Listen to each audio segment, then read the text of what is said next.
Hello guys, welcome back to my channel Earth Mom Dehradun. मैं हूं ज्योति और वेलकम है आप सभी का मेरे चैनल में नए हैं तो मेक श्योर चैनल को सब्सक्राइब ज़रूर कीजिए। वीडियो पसंद आई तो लाइक भी करिए। कमेंट सेक्शन में अपने कमेंट ज़रूर ड्रॉप कीजिए। आपको पता है कि कमेंट सेक्शन में एक नया ऑप्शन आया है जहाँ पे आपके कमेंट्स का रिप्लाई मैं वॉइस नोट के माध्यम से दे सकती हूँ।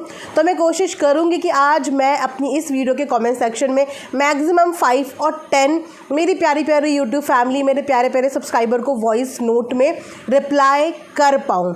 तो इसीलिए कमेंट सेक्शन में कमेंट ज़रूर करना।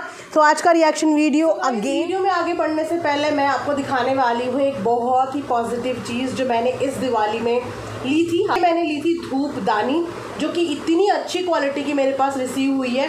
इसके अंदर मैंने लोबान और अगरबत्ती रखी है। सुबह शाम मैं इसे जलाती हूँ क्योंकि जिस जगह पे मैं काम करती हूँ मैं वहाँ पे एक पॉजिटिव इन्वायरमेंट चाहती हूँ, तो उसके लिए मैं यूज़ करती हूँ। इससे पहले मेरे पास एक छोटा वाला था तो मुझे बड़ा चाहिए था और मुझे बिल्कुल मेरी पसंद का मिल गया। तो अगर आपको भी धूपदानी चाहिए जिसे आप ऐसे बंद करके घर के किसी भी जगह पे रख सकते हैं, तो इसका लिंक आपको मेरी कम्युनिटी पोस्ट में मिल जाएगा। ऑल्सो इस वीडियो के कमेंट सेक्शन में भी मिल जाएगा, तो आप इसे ज़रूर बाय कीजिएगा। क्योंकि हमने सचिन मनीषा के दोनों सॉन्ग पे रिव्यू दिया है और वो रिव्यू मुझे आप सबके लिए देना पड़ा क्योंकि आप सब लोग इस चीज़ के लिए डिमांड कर रहे थे और आप लोगों की बात मैं कभी टाल सकती हूँ क्या। तो मैंने दोनों सॉन्ग पे रिव्यू दिया है और अब थर्ड पार्ट आया है और मुझे अब टेंशन हो रही है कि अगर मैं ऐसी ही सीरीज़ पे रिएक्शन देती रही तो मुझे तो अब थकान होने लगी है।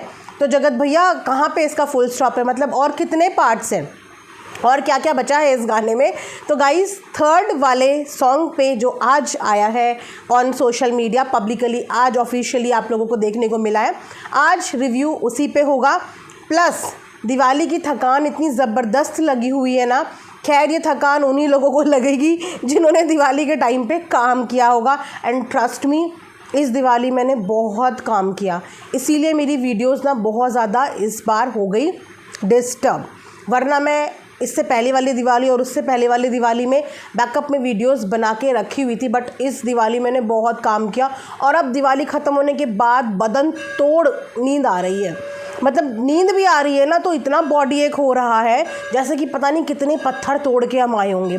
ऐसा कितने लोगों के साथ हो रहा है। देखो, दो जगह पे ज़बरदस्त दर्द है, एक तो एंकल में जिसे आप बोल सकते हो पैरों की एड़ियों में, दूसरा दर्द है कमर पे। किस किस का हो रहा है जल्दी से कमेंट सेक्शन में मुझे ये भी बताना। और चलिए अब इसी के साथ वीडियो करते हैं शुरू। देखो, अगेन रही बात गाने की, सो शुरू करते हैं हम। सो स्टार्ट करते हैं पार्ट 3 का रिव्यू। मैंने इस सीरीज़ का पार्ट 1, पार्ट 2, पार्ट 3 तीनों देखा है, तो उस हिसाब से अगर मैं यहाँ पे रेट करने लगूँ ना, सबसे पहले मैं रेट करूँ अगर, तो मुझे पार्ट 2 लगा था सबसे अच्छा, उसके बाद पार्ट 1 और उसके बाद मुझे पार्ट 3 लग रहा है।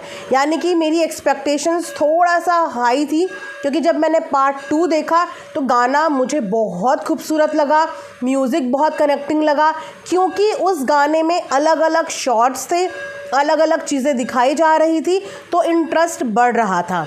एक्टिंग बहुत अच्छी थी पार्ट 2 में। सो मेरी एक्सपेक्टेशन हाई थी पार्ट 3 के लिए। दो मैं ये भी नहीं बोलूँगी कि बहुत बुरा रहा, पर मैं ये भी नहीं बोलूँगी कि पार्ट 2 से भी बहुत ज़्यादा अच्छा रहा। अभी तक तीनों गानों में थर्ड नंबर की रेटिंग मैं पार्ट 3 को ही दूँगी। उसका रीज़न बताती हूँ। एक तो पूरा का पूरा जो गाना है वो एक ही शॉट में चलता रहा, I mean, एक ही पोजीशन में, एक ही पोज में। और वहाँ पे मैंने जगत भैया का कमेंट सेक्शन में कमेंट भी पढ़ा जहाँ पे उन्होंने लिखा है कि कुछ क्लिप्स हमें पार्ट 4 से उठानी पड़ी किसी रीज़न की वजह से।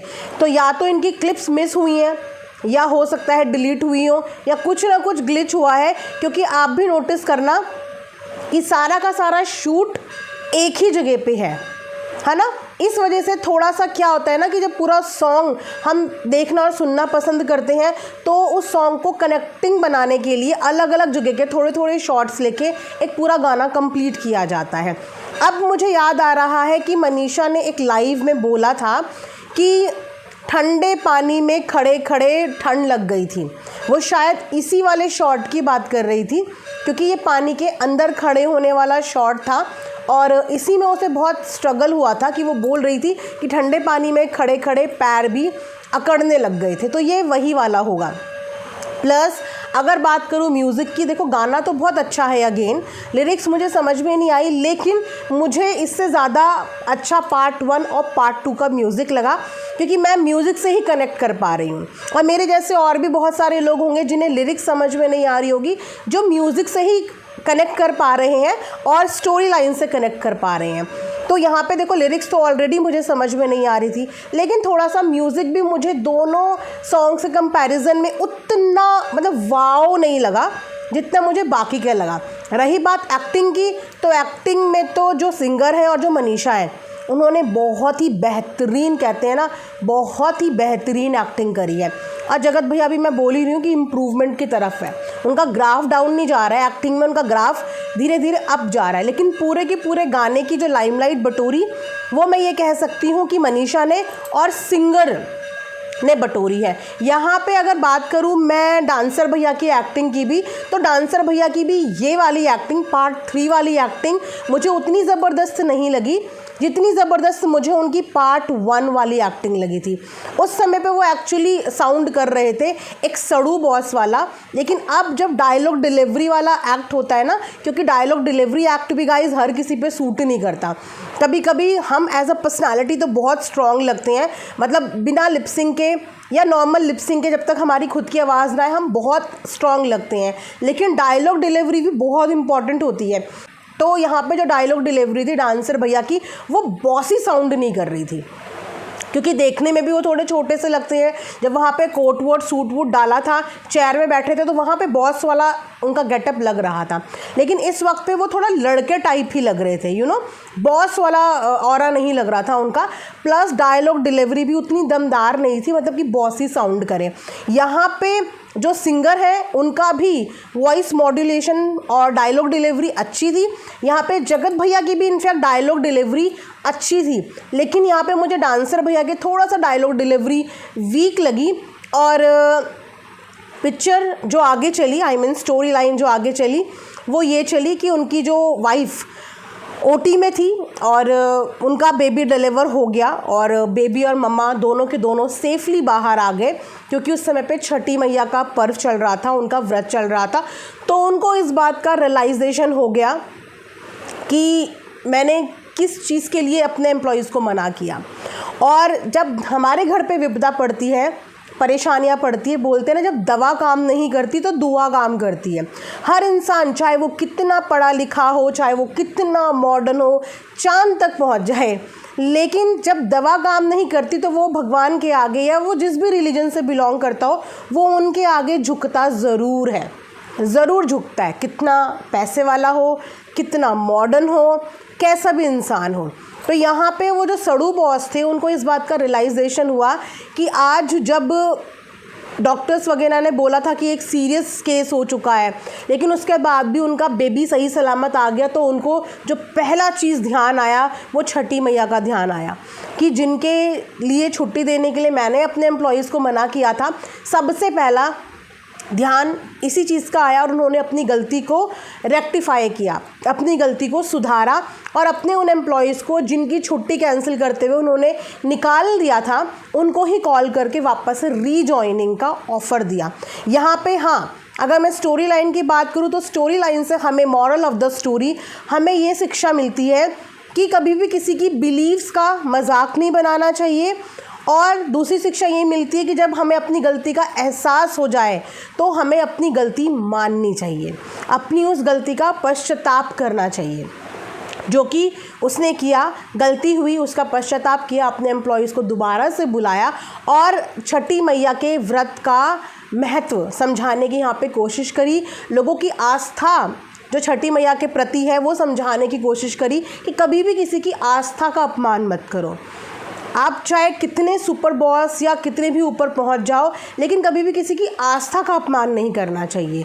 जिस तरीके से उन्होंने उनकी पर्व की आस्था की इंसल्ट करी थी, वो नहीं करना चाहिए। तो जब विपदा पड़ी तब उन्हें याद कौन आया? माँ ही याद आई, और जिस दिन छठी मैया का पर्व था, व्रत था, वही याद आया।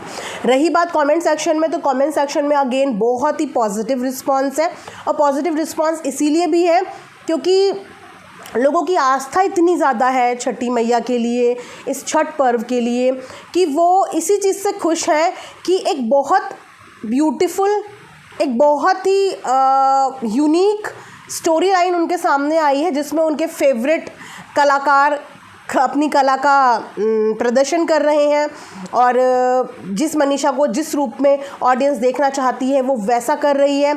जगत भैया को भी ऐसा नहीं है कि प्यार करने वाले लोगों की कमी है, तो वो जिस रूप में देख रहे हैं उन्हें वो भी पसंद आ रहा है। एक पॉजिटिव एनवायरनमेंट क्रिएट हो रहा है, एक पॉजिटिव ऑरा क्रिएट हो रहा है और अपनी स्टेट को वो रिप्रेजेंट कर रहे हैं। सो बेसिकली सब्सक्राइबर्स का इस सीरीज़ को पसंद करने का मेन रीज़न, जहाँ तक मैं एनालाइज कर पाई हूँ, वो ये है कि सचिन ने एक बात बोली थी अपने व्लॉग में कि मैं अपने व्लॉग के माध्यम से अपने स्टेट को रिप्रेजेंट करना चाहता हूँ, अपने स्टेट के बारे में दुनिया को बताना चाहता हूँ वाया सोशल प्लेटफॉर्म। और बीच में जो भी डिस्टर्बेंस हुई उसकी वजह से कहीं ना कहीं इम्पैक्ट हुई बहुत सारी चीज़ें। तो अब जब ये सॉन्ग के पार्ट्स आए, उस सॉन्ग में एक्चुअली लोगों को वही फील आने लगा जो सचिन ने एक बार बोला था कि मैं अपने स्टेट, अपने कल्चर को यहाँ पे प्रेजेंट करना चाहता हूँ। अब बिल्कुल ठीक जा रहे हैं एंड आई होप कि इसी तरीके से जिस चीज़ को पकड़ के आप सोशल मीडिया पे आए थे और जिस चीज़ को पकड़ के आप आगे चलना चाहते थे, अपने स्टेट को रिप्रेजेंट करना चाहते थे, अब ये बहुत अच्छा मौका है अब आपके पास, एक बोलते हैं ना एक नई शुरुआत, एक नई चीज़ की। कमेंट सेक्शन में आंटी जी के भी भरपूर कमेंट आ रहे हैं, मनीषा के भी बहुत कमेंट आ रहे हैं। बोलने वाली बात होती है कि माँ और बेटे की अनबन, लेकिन जब भी बच्चे तरक्की करते हैं, दुनिया में जो सबसे ज़्यादा खुश होता है वो होती है हमारी माँ, राइट। वेल आंटी के ऊपर भी मैं एक वीडियो बनाऊंगी, क्योंकि दिवाली के दिनों में मैं ज़्यादा एक्टिव थी नहीं, लेकिन है बहुत सारी चीज़ें जो उसके लिए मैं सेपरेट वीडियो में बात करूंगी। फ़िलहाल इस वीडियो में जहाँ तक मैं पूरे सॉन्ग को एनालाइज कर पाई, सॉन्ग अच्छा था, एक्टिंग अच्छी थी। तो वहीं पे अगर मैं कंपेयर करूं तो कंपैरिजन में मैं नंबर 1 पे पार्ट नंबर 2 को रखूंगी, नंबर 2 पे पार्ट नंबर 1 को रखूंगी और नंबर 3 पे मैं पार्ट नंबर 3 को ही रखूंगी, क्योंकि पिक्चराइजेशन बहुत ज़्यादा नहीं थी। म्यूज़िक मुझे उनका ज़्यादा, दोनों का ज़्यादा स्ट्रॉन्ग और ज़्यादा कनेक्टिंग लगा और वहाँ पे बहुत सारे शॉट्स, अलग अलग शॉट्स थे। यहाँ पे शॉट भी एक ही था और यहाँ पे थोड़ा सा म्यूज़िक भी मुझे उस वाले दोनों म्यूज़िक से थोड़ा सा ऑफ लगा। बाकी आप लोग ज़रूर मुझे कमेंट सेक्शन में बताना कि आपको तीनों पार्ट्स में से आपका सबसे फेवरेट पार्ट कौन सा रहा, सेकंड नंबर पे कौन सा रहा और थर्ड नंबर पे कौन सा रहा, नंबर 1, नंबर 2 या नंबर 3। इसी के साथ ये वीडियो यहाँ पे एंड करते हैं। आई होप कि आप सबको पसंद आया होगा। मिलेंगे नेक्स्ट वीडियो में, अपना ढेर सारा ख्याल रखिए। Thanks for watching Earth Mom Dehradun. Bye bye, take care, love you all.